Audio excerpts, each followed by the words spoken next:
na lang kapag nakakita ng mas batang papa. Siya nga, korek ka dyan. Well, that's life. At yung kapalit, sigurado mas mayaman.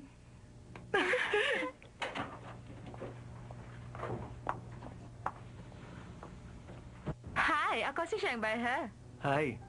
Sabi ng marami, your name says it all. Kasing ganda ka ng Lily. How sweet naman. Oo nga, tama ka. Kasing ganda nga siya ng lili. Kaya lang, walang amoy at nabubulok na lili. Kaibigan mo ba siya? Hindi ko siya kilala. Sabi yan, di ba't ang sabi mo, hahanap tayo ng magiging sugar daddy, di ba? Di ba ang sabi mo rin, dapat nangiyamang papa, hindi ba? Ay, siya ba? Siya ba ang sugar daddy mo?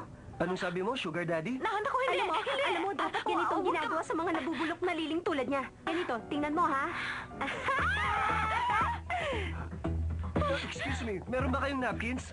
Ano nangyari sa'yo? Bakit basang-basa ka? Anong ginawa mo sa kanya? Di ba ang sabi ko sa inyo, maling taong kinatalo nyo. Kung talagang type nyo ang F4, bakit hindi nyo sila puntahan? Wala akong pakialam sa kanila. Ito ang tandaan nyo, ang mga babaeng tulad nyo, walang kwentang mahalin. Akala mo ba paalalabasin namin ito?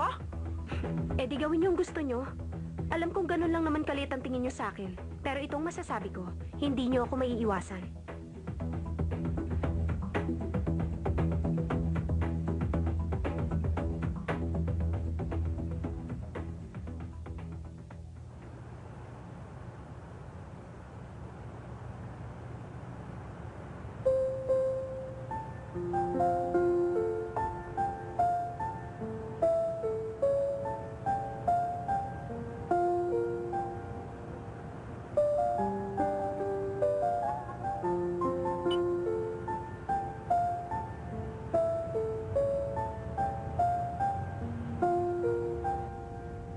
Sa wakas, babalik na rin si Chin.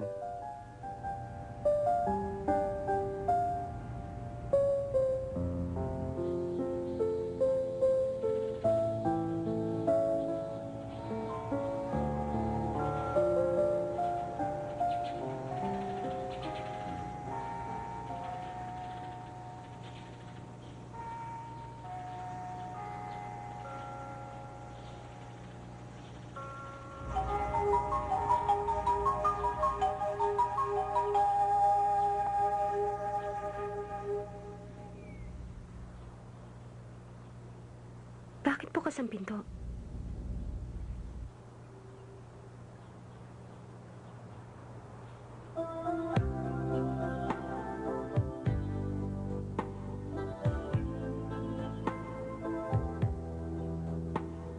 Good morning. Good morning. Akala ko sabi mo hindi ka darating. Mas gusto mong wala ako rito? Hindi naman sa ganon. Kaya lang, ewan ko, di ko alam. Talagang gusto ko rito. Dahil malayo sa ingay ng mga tao dun sa baba.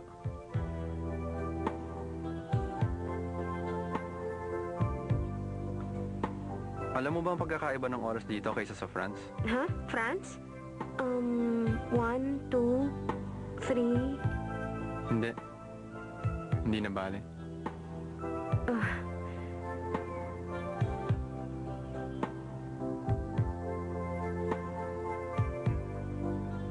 Siguro, dapat maging masaya na ako sa ganito.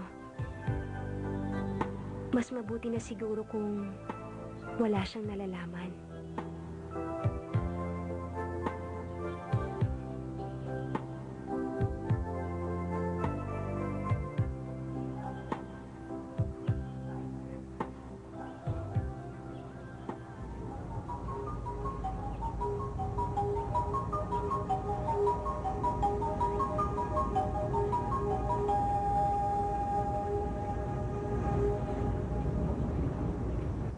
Di ba't ito ang magazine binabasa ng mayayaman? Ba't mo binigay sa akin? Buksan mo ang iyong mga mata.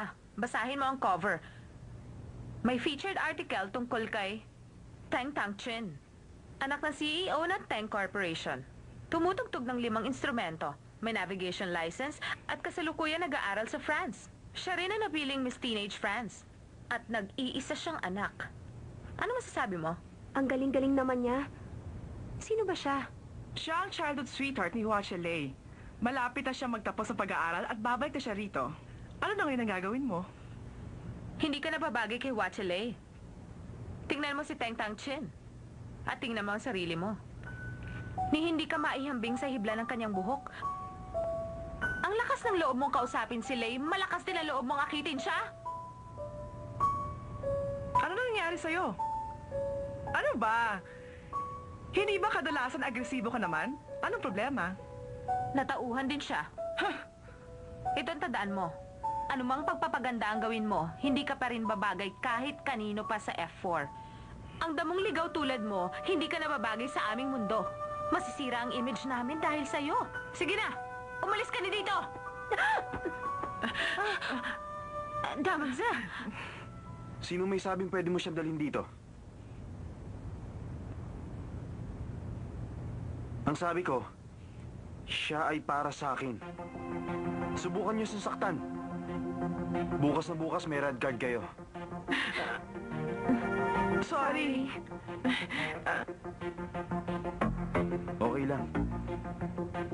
Wala ka nang dapat pang ipag-alala. Umalis ka nga! Bakit ba? Ikaw ang dahilan kung bakit ako nagka-problema! Salot ka sa buhay ko! Ano bang ugali meron ka? Narito ako para iligtas ka! Sinabi ko bang gawin mo?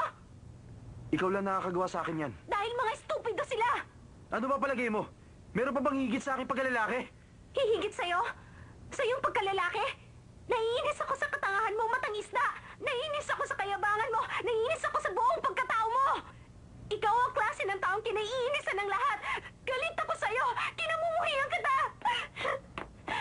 Hindi ko maintindihan. Ba't ganun na ang galit mo sa akin?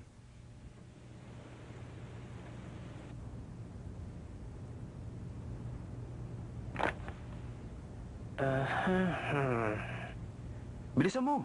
May tatanong ka pa ba? Okay, sir. Naririto po ang inyong tanong. May isang babae at isang lalaki sa loob ng coffee shop. Ang sabi ng lalaki sa babae, ikaw ay talagang tatlo po ang pamimilian. A, cute. B, mahirap maintindihan.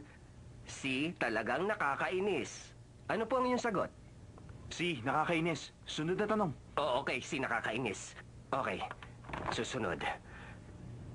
Kung makita mo ang girlfriend mo, may kahawak kamay na ibang lalaki, ano kaya sa palagay ninyo ang nararapat ninyong gawin? Meron po tayong 4 na pagpipilian. Girlfriend ko may kasama? Ano ba klaseng tanong yan? Sir, nais kong malaman ninyo, yun ang nakasulat dito sa aklat. At isa pa, hanggang ngayon wala naman kayong girlfriend. Ha? Hahayaan kong girlfriend ko makipag-date sa ibang lalaki? Ano Hindi ka po, ba? hindi po. Si sir naman, ang sinasabi ko, galing po ito sa libro at binabasa ko lamang. Ano bang klaseng libro yan? Ay, sir, hindi ba kayo naman ang bumili ng librong ito? Ano? Sawa ka na ba sa buhay mo? Ay, naku sir, hindi po. Ito po ang tanong. Kung makikita mo ang girlfriend mo, ito po nakasulat dito sa libro.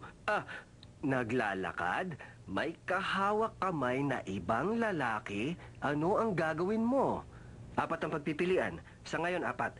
A, walang mararamdaman. B, gusto mong alamin ngunit natatakot kang malamang mahal mo siya. C, hindi ito katanggap-tanggap. D, hindi ka na magtatanong. Anong sagot? Ayokong sagutin. Sir naman, kailangan niyo pong sagutin. Gusto ko mapag-isa. Sir, tandaan ninyo, paalaala lang sir, nais naming malaman ninyo kung hindi kayo